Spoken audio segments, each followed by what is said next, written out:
I could not be more proud of my classmate and my dear friend. He is a warrior, an officer, and a gentleman who exemplifies that moral courage I speak of. There are few finer leaders of soldiers in uniform today. Ladies and gentlemen, let's give a warm U.S. Army War College Class of 14 welcome to the 34th Vice Chief of Staff of our Army, General John Campbell. All right, good morning. Welcome. Distinguished ambassadors, international general officers, Veterans Affairs officials, local community leaders, general officers, members of the senior executive services, notably Lieutenant General retired and Medal of Honor recipient Robert Foley. Sir, thank you for your continued service. Family and friends of the class of 2014.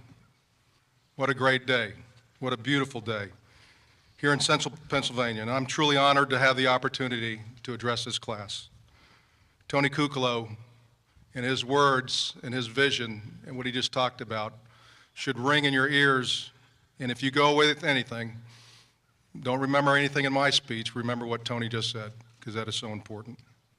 General Odierno sends his regards. He asked me to take a moment to apologize that he's unable to address the class. Even though he's located on the other side of the Atlantic Ocean commemorating the 70th anniversary of the D-Day landings, he wants you to know, just like Tony said, how proud he is of this talented and distinguished group. And he personally said that it is his great honor to know that the Army War College Class of 2014 and what you've gone through this year, he's just so proud of you. So today is D-Day, the day the Army launched off the shores of England to turn back the Nazi war machine. Eisenhower, Patton, Bradley, Halsey are just a few of the leaders that gained their strategic foundation here at the Army War College. And they would plan what was the most remarkable and complex U.S. military operation of World War II. The Allies put 150,000 soldiers on the ground in France in a single day. There were over 7,000 naval vessels, 4,000 landing craft, almost 12,000 aircraft, just as the Army planned for England before D-Day for that year in 1944. So you have prepared for this year. As General Kukolo said, you will launch off into your next important phase of your careers as strategic leaders. General Kukolo, my classmate from West Point, and as he said, 6 June, 35 years ago, we graduated. I do want to take this opportunity to thank Tony for the great job that he has done, the difference he's made here in the last 2 years of molding this organization into the outstanding academic institution that it has become. And Tony, you should be very proud of what you've accomplished over the last 2 years. Your leadership, your vision, and your passion for our Army are truly standards for all of us. So please, ladies and gentlemen, please join me in a round of applause for General Kukolo again.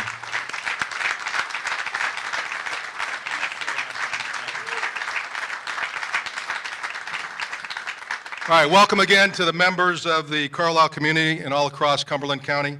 And thank you all for your support that you provided to this class and what you always give to Carlisle Barracks. To the 78th Army Band from Fort Dix, you sound and look terrific. Thanks for what you add to this. To the families of our graduates, many who have traveled great distances, thank you all for what you have done, and thank you for supporting your service member. I want to recognize our International Fellows, a very prestigious group who will go forward to lead their nation's armies. This is the largest class of International Fellows to date, 77, representing 67 different countries.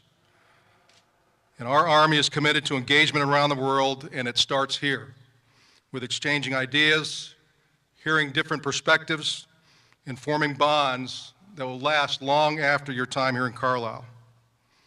I was also informed as I was getting ready here that 73% of our International Fellows earned master's degrees in strategic studies, and that they took the top 3 spots in the annual public speaking competition. That's pretty awesome. So well done, and thank you for all that you have contributed to this year and to the course. To our joint partners from the other services and members of the other agencies that have attended, thanks. Most importantly, welcome again and congratulations to the class of 2014. You made it. Now I understand that many of you were disappointed with a lack of rigor in this course. So I've asked the incoming commandant to ramp it up a little bit for next year.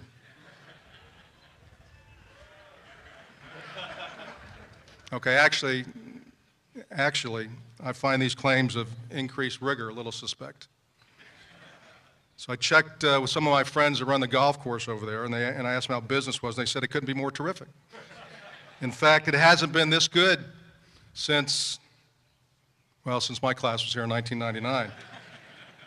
But seriously, I know that you've spent many hours studying, working, reading in the library, and you've gone above and beyond the previous classes, and I really do congratulate you on your accomplishments, and I thank you, and really I thank your families for their patience and their support as you labored through this very, very demanding course. I'm assuming that everyone has seen or read my friend Admiral Bill McRaven's speech that he gave to the University of Texas at their commencement. And if you haven't, what he talked about is his top 10 lessons to the graduates here that he learned from his SEAL training days. His last was about the bell. Ring the bell. And if you ring the bell, you don't have to wake up early. You don't have to do PT anymore. And so when I heard about all this rigor, and I heard about the new curriculum, I also heard that the class gift might be a bell to place in front of the hall over there, so that future courses would have the benefit of that bell. But I liked Admiral McRaven's speech, and so as I was preparing for today, I took out my 1999 Army War College yearbook, and I went through it. And after I got over the fact that I didn't receive a single award or accolade for my time here at Carlisle, I made a list of my top 10 lessons from the War College, and I made my top 5 lessons. It wasn't 10 because of sequestration. So my first lesson came from the current events section. So as you open up the yearbook, there's a current events section of my yearbook in 1998 and 1999. There was a total collapse of the Russian ruble, which sent the world market into chaos and forced Boris Yeltsin to shake up the Russian government. President Clinton became the first U.S. leader to visit China since the Tiananmen Square massacre of 1989, and he was criticized for being soft on human rights. Shania Twain, NSYNC, and the Dixie Chicks topped the music charts, and swing dance made a comeback. John Elway was a Super Bowl MVP, Michael Jordan, the NBA championship MVP, and FloJo won 3 gold medals. ABC's Leslie Visser became the first woman to report from the sidelines of Monday Night Football. And Taco Bell's Talking Chihuahua became a favorite advertising icon. Yo quiero Taco Bell. Clearly, some events were more important than others. And on August 7th, 1998, 2 bombs exploded outside the U.S. embassies in Kenya and Tanzania, killing 248 people, including 12 Americans. In retaliation, the U.S. attacked a suspected chemical weapons factory in Sudan and a terrorist training camp in Afghanistan, and launched a worldwide search for suspected mastermind Osama bin Laden. That was over 15 years ago. And since then, our world and our Army has changed. We have fought 2 wars. We've conducted worldwide counterterrorism operations. We've transformed to a modular brigade combat team-centric organization. We've integrated UAVs, MRAPs, and made incredible advances on the battlefield in medicine that saved soldiers' lives who in wars past would have perished. The company TOC I visited in Afghanistan about a month ago, the technology that they had there dwarfs what I had as a brigade commander in 2001. Our Army has changed. Next, I looked at the messages in front of my yearbook. I had one from the Secretary of Defense, William Cohen. The Secretary of Defense wrote, "On the precipice of the 21st century, America faces a world that is dangerous as it is complex, a landscape of established and emerging threats, rising ethnic conflicts, rogue regimes, and asymmetric threats such as cyber warfare." These words seem as relevant today as they did back in 1999, almost as if many things have in fact stayed the same. Today we are thinking hard about Force 2025 and beyond, which is the Army's plan to build a more globally responsive, scalable, and agile force that retains overmatch against increasingly capable opponents. It will be flexible and adaptable enough for training and advisory missions, absolutely lethal when necessary, and robust enough to fight a major ground war or deter one from happening. The Army will be able to influence events at an increasingly rapid speed as they unfold. What the 173rd Airborne is doing in Poland and the Baltic states, and what our conventional and special operations forces are doing across Africa is the model for regionally aligned forces. When we talk about Force 2025, it seems such a long, long way off. But then I realized that my time in the War College, when Shania Twain was in her prime and that ugly Taco Bell Chihuahua was all over the place, is further away from us now than 2025. And while my War College class lived the changes of the last 15 years, we will be long gone from the Army of 2025. And you will execute this next very difficult transition with less forces, with a steadily shrinking budget, and against an arguably more dangerous and without a doubt a more complex opponent. But I'm optimistic because your skills were molded by 12 years of hard combat and now broadened with an education in strategic thinking. I feel good about the future. So my first lesson from my War College yearbook and my Carlisle experience is that as strategic leaders, you'll orchestrate a difficult transformation. But we have been here before, and like Eisenhower, Bradley, and Patton before you, your generation is prepared for this challenge.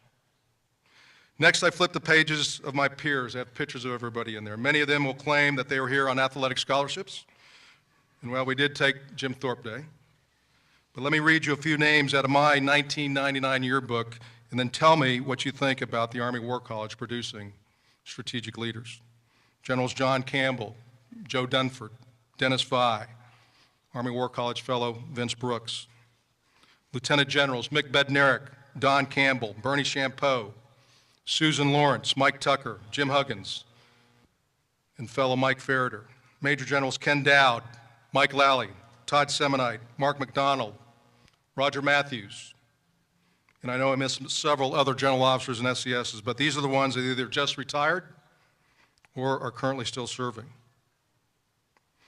Over the last 15 years, I've interacted with and called for help from this group almost every day. I conducted a RIP in Afghanistan with Colonel Jim Huggins, then in Iraq again as Brigadier General Jim Huggins. And years later, we briefly overlapped as Major Generals in Afghanistan. And I did it again, a left seat, right seat, with Lieutenant General Jim Huggins in the G357. So whether fighting together in Iraq or Afghanistan, seeking their counsel as we served together on the Joint Staff, on the Army staff, and COCOMs, on good days and on days that we stood together, honoring our soldiers who had paid the ultimate sacrifice. I have crossed paths with all of these Army War College classmates. But not only military, but classmates like Randy Robinson, currently in SCS, serving as a Principal Deputy Assistant Secretary of the Army in the AXM. Our international fellows have gone places too.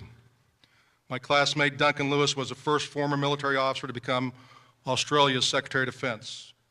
And General Jamil Mehed Jr. is currently serving as the Brazilian Ministry Defense Securities Coordinator for the upcoming 2014 World Cup.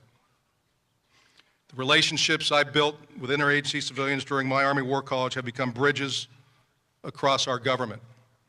The same holds true for the relationships with our international officers, though these span across the world. So the second lesson from my yearbook and my Carlisle experience is that your teammates here at the Army War College are a source of strength. Keep in touch with them, reach out to them for advice and collaboration. It is not the outward prestige of your unit that matters, but the quality of the crew that is inside. The next section in the yearbook I flipped to contained our family pictures. By 1999, the all-volunteer force had been working for 20-plus years, and critical to the survival of that concept was taking care of our families and our soldiers so that our families would want to serve with this organization. You will help decide critical questions about our military compensation, retirement, and health care, in a financial environment where we cannot afford the current rate of growth, and adequately fund preparation for combat. Furthermore, while some politicians have lost faith in the professionalism of our force, you will protect our reputation by leading a cultural change that ensures an environment that safeguards the dignity of every soldier and civilian. We must preserve the earned trust of the American people who place their confidence in our Army as a profession. And this cultural change will only happen if the young E5 squad leader buys in, and he will only buy in if his leaders embrace it, live it, and preach it like a zealot proclaiming the gospel. So the third lesson is that our soldiers and their families are our strength. Take care of them by enforcing the values of the Army profession, and the all-volunteer force will thrive. Next, I looked at my family picture and I focused in on my son, who was a specialist, soon to be a sergeant, on his second tour in Afghanistan. First one with the 82nd, now he's in the Pathfinder Detachment of the 101st. And as I looked at that picture of him when he was just 10 years old in 4th grade, a universal truth felt a little bit more real, that everything we do as strategic leaders is focused on improving the fighting ability and the survivability of our soldiers on the ground. They are why we exist. We will continue to ask them to perform dangerous but necessary tasks, and just as they have done for the last 12 years, they will continue to amaze us. While duty at a COCOM headquarters or in the Pentagon may not be glamorous, what you do as strategic leaders determines where soldiers fight, how they fight, what they're wearing. It matters. And that fourth lesson became much more real as I looked at my picture of my son in that yearbook. The last lesson comes from a picture in my yearbook of our class gift. Our print was entitled, "A Brigade Today Will Try a Corps Tomorrow," which is a famous Ulysses Grant quote from the Battle of Spotsylvania. I do have to say that your class gift is much cooler. The strength of a fist and a torch of wisdom that comes with experience and learning on the foundation of rigor. That is a powerful gift. Thank you to the spouses for tolerating the rigor. Thank you for tolerating the rigor of the profession that we as soldiers so love. I wish I could tell you that it's going to get easier, but it will not. Your class gift is linked to the class of 2000, from 2014 to the class of 1974, whose gift just sits a few feet away from yours. It is a plaque carved with a famous quote from General Creighton Abrams about the rigor of our profession. And it says, "There must be a willingness to march a little farther, to carry a heavier load, to step out into the dark and the unknown for the safety and well-being of others." In his final days, General Abrams went on to say of the challenges the Army faces, and he said, "We can continue to meet these challenges if we are prepared for them.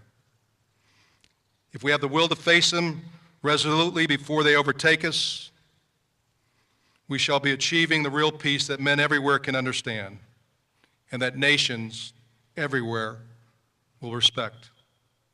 So my fifth lesson from my Carlisle experience is that what we do is hard, that it won't get easier, but let your class gift remind you that your sacred duty is to build a force that nations everywhere will respect.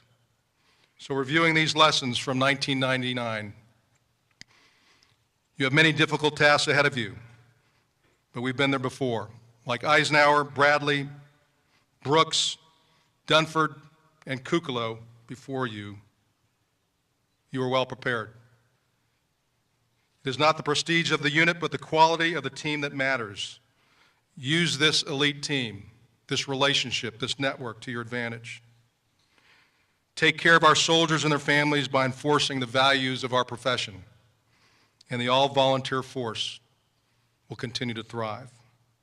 What you do as strategic leaders matters. It determines if soldiers on the ground win or lose, live or die. And finally, what we do is hard. It won't get any easier, and it is your duty to build an Army that nations everywhere will respect. At the end of the day, you did not give a bell to the Army War College. You gave an armored fist with a torch, and for that, I'm very proud of you. Your graduation today is a transition from tactical leader to operational and strategic leaders. It requires you to now take the development and mentorship of the next generation of young leaders. I commend all of you for your dedicated service to our country and your willingness to take on higher levels of responsibility. I thank the incredible staff and faculty at the Army War College for your commitment to rigorous learning. And most importantly, I thank each of the family members who stand alongside their graduate today. You are part of the very best Army in the world, the best manned, equipped, trained, and led. And with your graduation today and your leadership as we move forward, you'll still be part of the best Army in the world, and you'll be leading that for our nation. I wish you all great success in all your future endeavors, and I truly thank you for allowing me to be part of this celebration today. Strength and wisdom, Army strong.